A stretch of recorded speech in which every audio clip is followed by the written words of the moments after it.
Bienvenue chez Studio Sainto. On a décidé de partager nos expertises, nos métiers avec vous, ceux de l'hôtellerie et du service.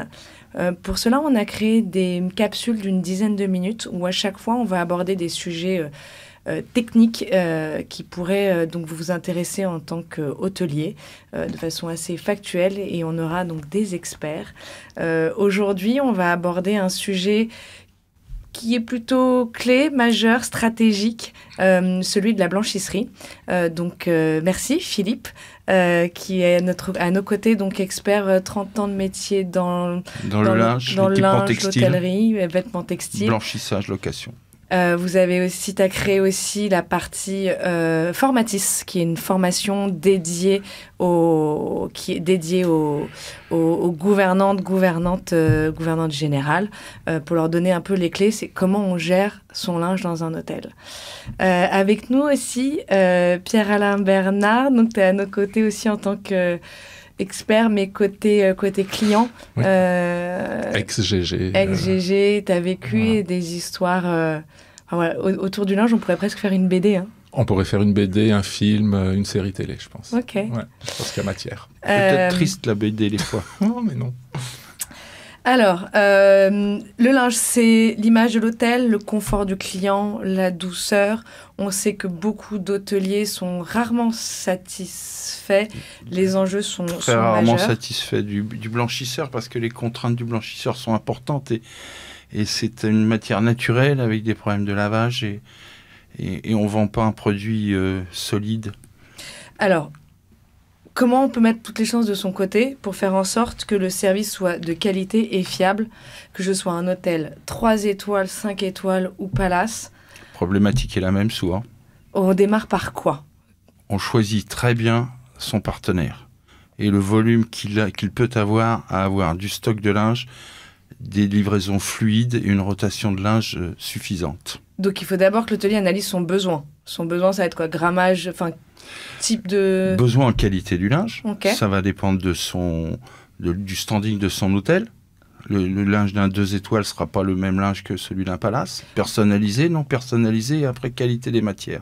D'accord. Et ensuite... Grammage, par exemple, parce que souvent on entend, tiens, c'est un 500 grammes, c'est quoi le bon grammage? Le grammage se situe surtout sur les éponges. Ouais. Donc un 550 grammes sera plus dans un palace, mais en plus de ça, personnalisé et brodé. Et sur un hôtel 3 étoiles, on va tomber sur un 380 grammes. C'est très important. Et les tailles aussi. Le drap de bain dans un palace fait 1 mètre par 1,50 m et ça sera un drap de douche dans un 3 étoiles en 70-140. Donc, mon besoin, c'est qualité du linge, grammage, logoté, pas logoté. Voilà, personnalisé ou non. Ok. Et après, quantité utile, ce qui est le nerf de la guerre en blanchisserie. Le nombre de jeux de linge. Le fameux. On est d'accord, si on n'a pas assez de jeux ou si le blanchisseur n'a pas assez de jeux. Si vous êtes... Alors, concrètement, j'ai un 200 chambres, j'ai un taux d'occupation très important qui est aux alentours de 70-80%. Le blanchisseur doit avoir combien de jeux, ou vous en tant que client, et là on reviendra avec toi Pierre-Alain. Monsieur le gouvernant. Combien de jeux il faut?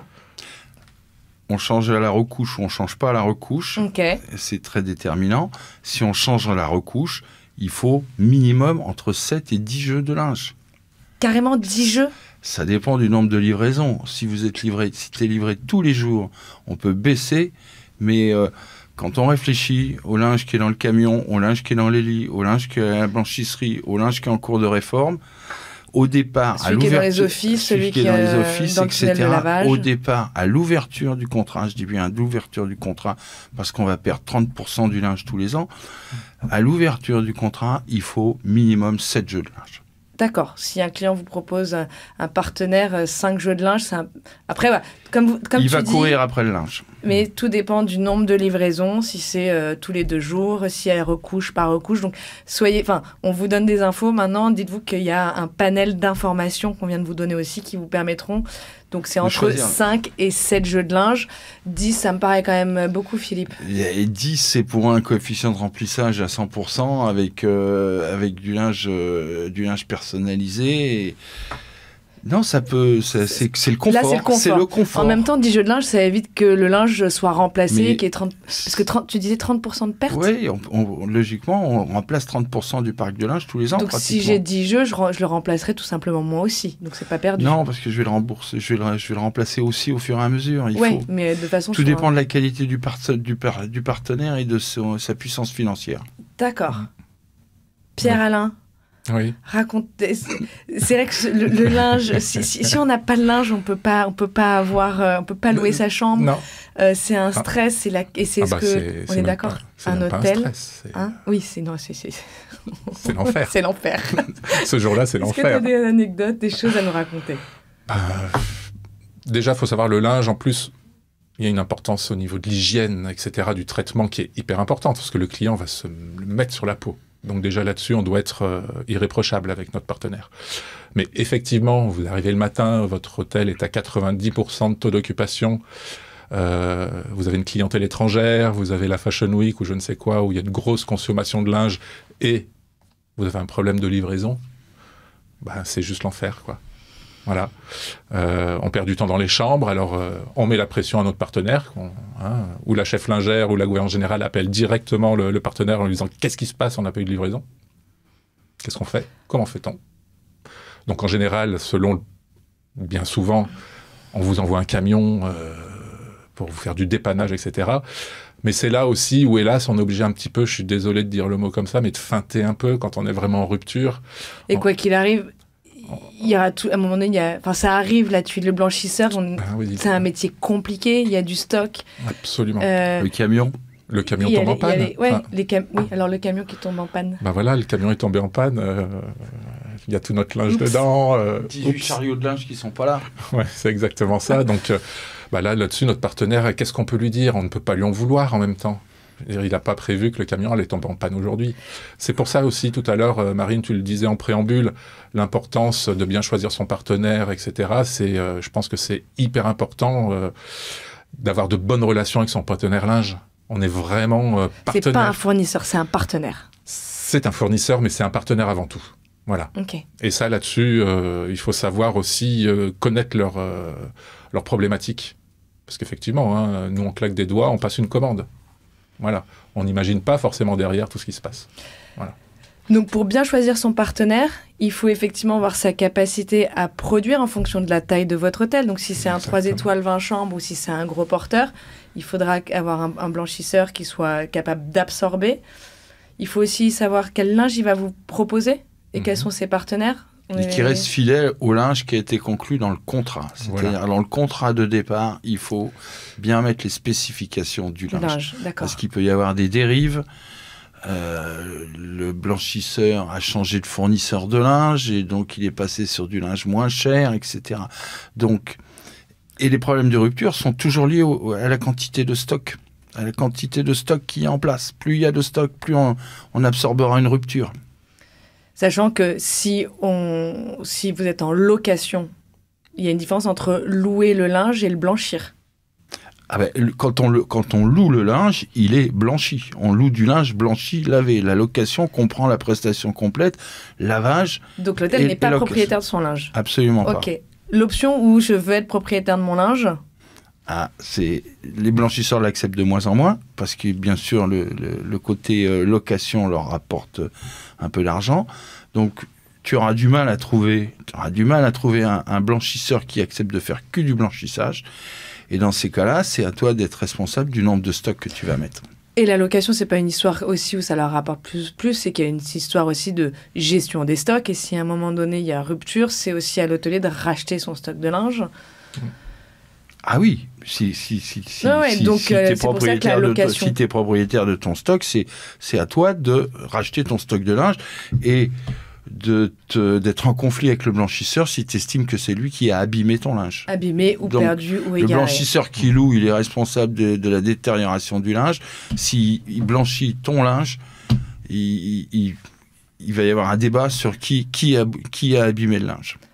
Donc la location, c'est plus serein. En tout cas, en grande agglomération, c'est ce qu'il y a de plus serein si tu n'as pas la place de faire une blanchisserie intégrée.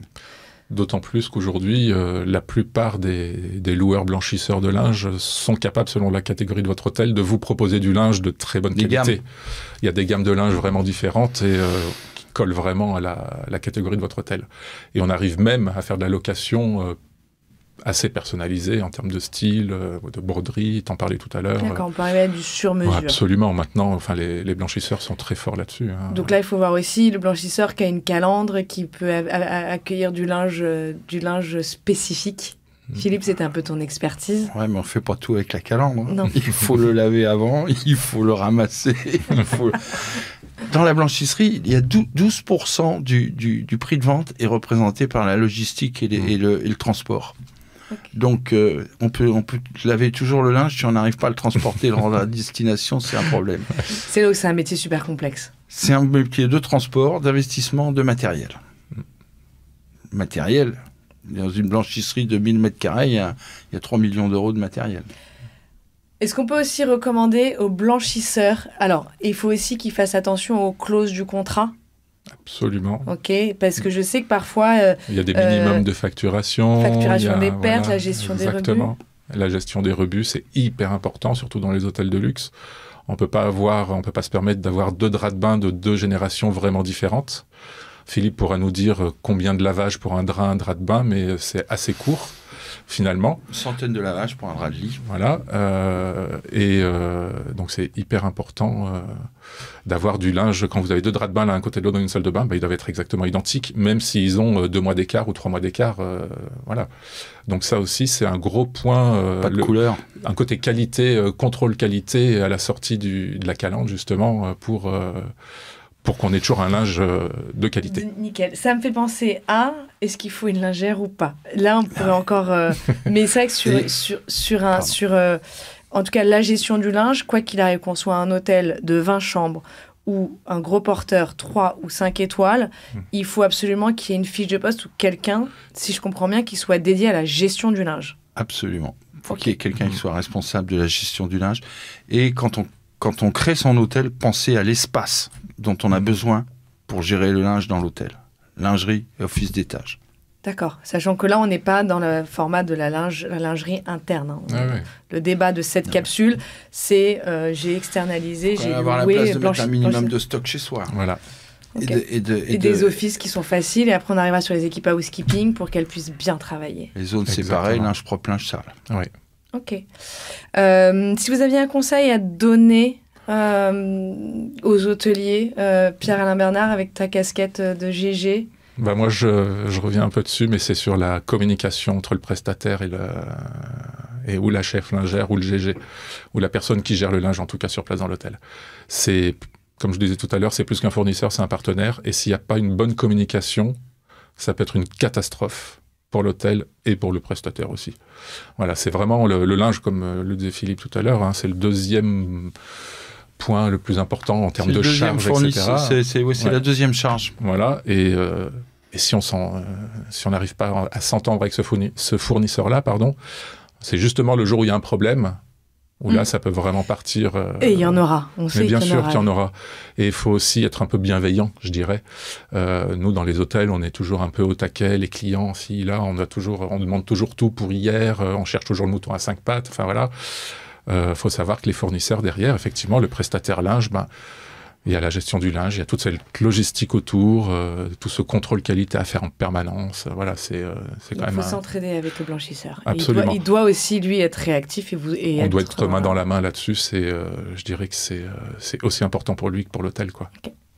Philippe, si tu avais un conseil à donner à celui qui peut-être demain est en train de signer un contrat avec son blanchisseur? Faire très très attention au départ et au choix de son partenaire et la capacité financière de son partenaire. Et comme dit Pierre-Alain, la bienveillance qu'il peut y avoir entre le blanchisseur et le client. Et une tâche qui arrive sur une housse de couette, il faut comprendre. Ça arrive parce qu'elle est pliée en automatique. La tâche propre. Ouais, la tâche propre, ouais. Elle est pliée en automatique et il y a que la femme de chambre qui va la découvrir en ouvrant le lit. Donc, c'est inévitable. Et donc, un mot partenaire, c'est le choix du linge, la qualité du linge, son nombre de jeux, le contrat qu'il va proposer. Et sa réactivité. Sa réactivité quand il y a un pépin. Quand il y a une ok. Absolument. Philippe, d'ailleurs, tu as créé, toi, Formatis, qui te permet d'accompagner les hôteliers, les gouvernants à les former là-dessus. Et je rebondis là-dessus parce que je pense que c'est important aussi d'aller visiter les blanchisseries. Si demain, vous devez signer, prenez le temps et demandez effectivement à ce que votre partenaire ait visité éventuellement 2-3 usines. Ça vous donnera une idée de façon plus concrète aussi sur les enjeux de ce métier et donc pour devenir. Moi, personnellement, la première fois que j'ai visité une usine de mon blanchisseur, je suis tombé des nues. De voir déjà la taille de l'usine. Les cadences. Nous, moi, j'ai un gros lave-linge chez moi, il fait 9 kilos, super. Mais quand vous voyez un tunnel de lavage, c'est surréaliste. Déjà, c'est hyper impressionnant. Et on imagine en termes d'investissement ce que ça peut donner. Une lessive toutes les 9 minutes. Voilà. Donc, c'est important d'aller voir. C'est important d'aller voir et de se rendre compte de la somme de travail qu'il y a derrière notre drap de bain qui arrive tout beau, tout plié, quoi. J'ai une dernière question, ça me fait rebondir, je pense que ça peut être important. Effectivement, toutes les 9 minutes, on a parlé de grammage de linge. Combien doit coûter en moyenne pour avoir un repère le linge pour un hôtel 3 étoiles et pour un palace? C'est quoi l'ordre de prix? Je pense 3 étoiles, Pierre-Alain. Je peux pas vous dire, j'ai jamais travaillé en 3 étoiles. Moi, je peux vous dire du palace. 3 étoiles, on va dire, entre 6 et 8 euros. Ouais, voilà. Et encore là, non, c'est 6 et 8, pas 5, 6, 7. Entre 5 et 7 euros. Et Palace de 12 à 22 euros si on a du lin, si on a des broderies, si on a des bourdons, si on a des jours échelles. Si on change de peignoir et qu'on change de drap en recouche. Et qu'on change, bien sûr qu'on change en recouche, mais si on change aux couvertures. En couverture, je veux dire, pardon. Couverture, oui. Il y a des couvertures qui ressemblent à des recouches, souvent. Ouais. Ça me fait penser qu'il faut faire aussi attention, les femmes de chambre doivent faire attention à ne pas remettre aux salles du linge propre. Parce qu'il y a une économie énorme à faire sur la rotation du linge. Absolument. Donc, bien les former, c'est faire des économies. Absolument. Okay. On peut économiser 20% du budget linge en gérant bien le linge dans l'hôtel. Absolument. Et c'est bon pour la planète avec. Ouais. Donc, s'il y a un sujet, Philippe, avec Sainto, peut vous aider sur ces problématiques-là. Mais moi, je suis convaincue qu'effectivement, s'il y a une bonne gestion, on peut faire gagner de l'argent à l'hôtelier. Totalement. Et en fait, les gens s'en préoccupent assez peu. Il y a des gouvernants généraux qui partent en hôtellerie et qui connaissent pas la problématique linge. Un coton, la percale, le grammage. Elles sont en vue de compte en général. Un contrat. Super. Merci beaucoup. J'espère qu'on aura répondu à une partie de vos problématiques sur le linge. On pourrait faire des capsules. Je pense qu'on pourrait en faire 2, 3, 4 de plus. Celle-ci était plutôt dédiée donc à le choix de son partenaire pour confier le nettoyage, le blanchissage, la location de son linge. Merci Pierre-Alain, merci Philippe. Merci Marine. Merci Marine. Et à bientôt pour une prochaine. Au revoir.